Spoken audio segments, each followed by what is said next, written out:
Hi everyone sa Sorry, Tondo. guys. See you very soon. Yeah. Sabi, para nga pala yan sa mga katropa ko dyan sa Tondo sa may Perla, lalo na sa pinsan ko si Rap Rap. Rap! Alam ko kinikilig ka dyan ah.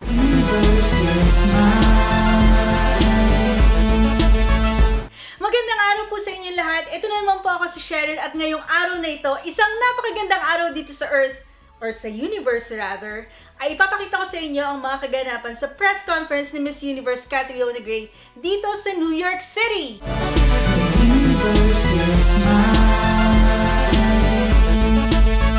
Ako po ay mapalad na naimbitahan sa press conference ni Miss Catriona Gray dito sa New York City at yan nga ang ipapakita ko sa inyo sa video na to. By the way, if you are watching this video, make sure to watch part 1 of Miss Catriona Gray's press conference here in New York City at makikita niyo yan dito rin sa Jeepney channel. So syempre, bilang ako ay batang Tondo, pinento ko sa kanya na kinilig ang aking mga kababayan nung binanggit niya ang Tondo sa Miss Universe pageant. At yung tanong ko rin sa kanya ay may kinalaman sa mga batang Tondos. Hi, I'm Cheryl Reyes from Jeepney Channel. I'm so glad that you mentioned Tondo because I was born and raised in Tondo, Manila. And all my friends got so kilig when you mentioned Tondo in the Miss Universe. So my question is just a message for little girls growing up in such a stigmatized society like Tondo, Manila. What is your message for them? It's really just tell people or tell your parents what your dreams are, because if you find that they will support you, that is such a big thing. I really believe that you have that support group, and if not, you will find it along the way of people that will believe in you, because that's really important. Not only believing in yourself, but finding people who also believe in you.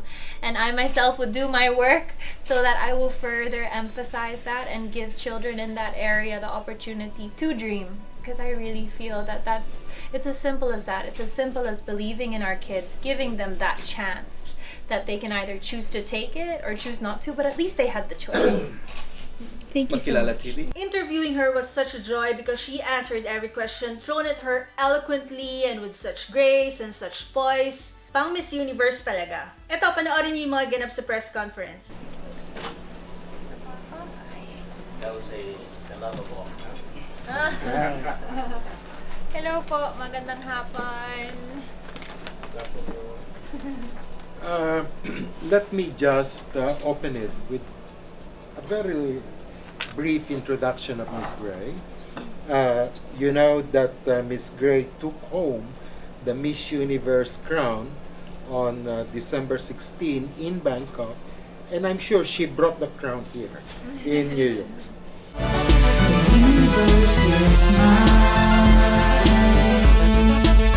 Oh, it really depends. But now I'm going into New York Fashion Week. So it can consist of fittings, of shows, going to events, meetings, or even packing to go to somewhere new. It really does depend. And being a Miss Universe, you do have to be flexible and be on your feet 24/7.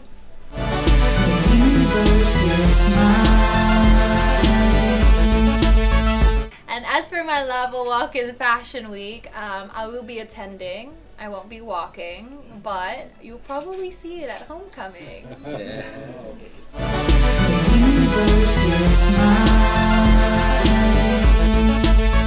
It was wonderful. You know what? It was my first taste of American sports, let alone the Super Bowl, which is a huge deal here in the States. It was my first time learning about American football, but what a way to do it. I actually was very surprised going into the NFL honors and seeing that they not only focused on the players' achievements, but how they contributed back to their community. So I came out of that event feeling very inspired, and I did pick up a little bit of wisdom there too. So it was a very special evening. Thank you.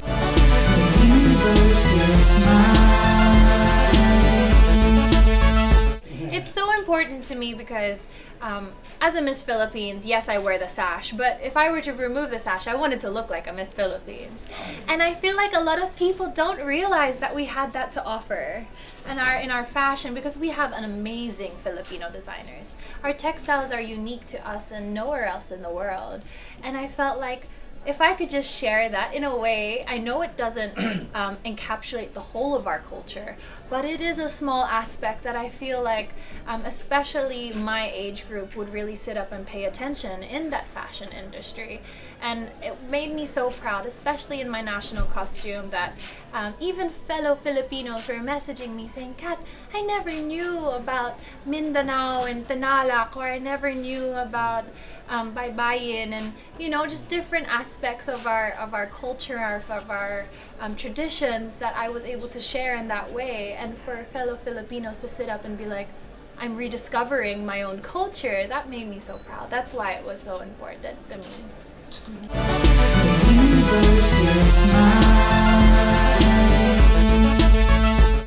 I've been there only a handful of times, but I went there for the initial time with my mother. That was very sentimental for me because we drove by like her school where she went to primary school, and the church that my lola used to bring them. I never had the opportunity to meet my grandparents on my mother's side, so to feel that kind of connection through my mother to them was very special for me. I love the food in Bicol.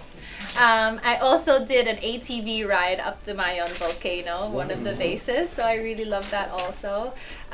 But yeah, just seeing my family there, it's really a sentimental place for me more than anything.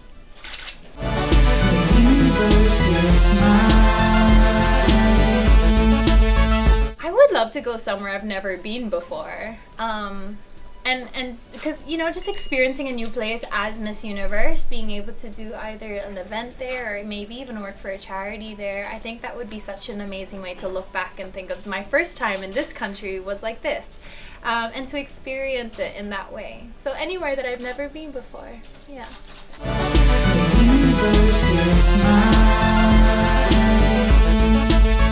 Oh, I have a very big team. Carlos Buendia Jr. for my pasarela and performance aspect. For my glam, Jelly Eugenio, May Francisco, Brent Sales for hair. For Q&A, Nicole Cordovez and Carlos Buendia Jr.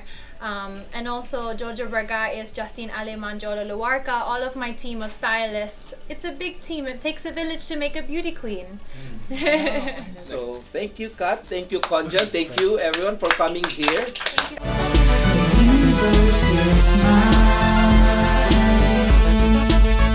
Meet and greet si Miss Catriona Gray with the Filipino community here sa New York. Sobrang daming tao, sobrang daming fans to get.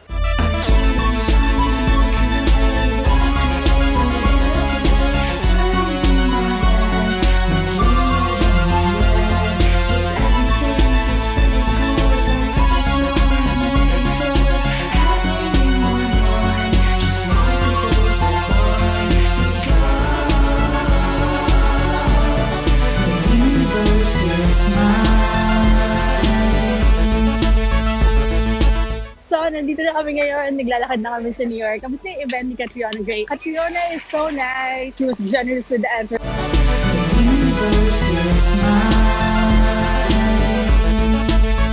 So, pag nandito kayo sa New York City, dapat talaga you be prepared to walk. Dahil super walking city to. Kahit 1 mile or 2 miles, talagang lahat naglalakad dito. Hindi advisable na mag-Uber ka or mag-taxi ka dahil sobrang traffic. Tapos usually yung mga avenue blocks, walang train system yon, so kailangan talaga nag-walk.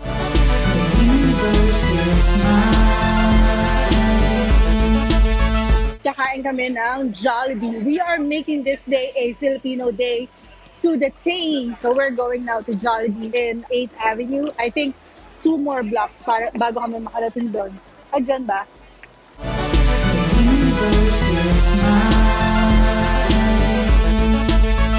So yan, pag nandito ka talaga sa New York, kahit na red, kahit na stop sign, nag-walk yung mga tao, hindi nila sinusunod yung stop sign. Basta walang sasakyan, hindi yung sasakyan, pwede kang tumawid.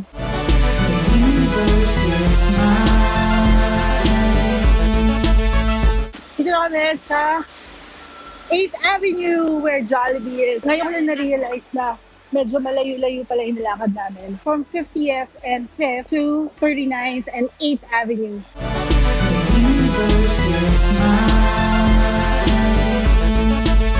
We are here now in Jollibee! Yay!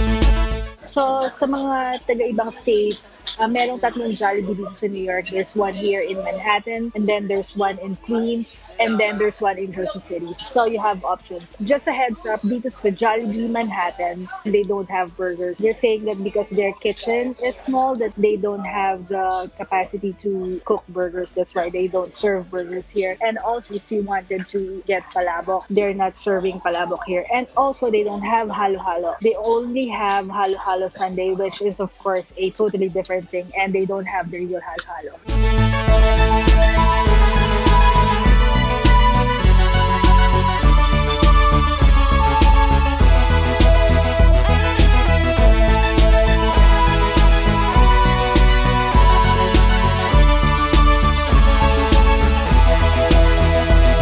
Hope you guys enjoyed my Filipino Day featuring the Miss Universe Catriona Gray, and of course dinner at Jollibee Manhattan. And if you did enjoy it, please hit the like and subscribe button. Hope to see you guys next video. Thank you guys for watching. Maraming salamat po. Bye!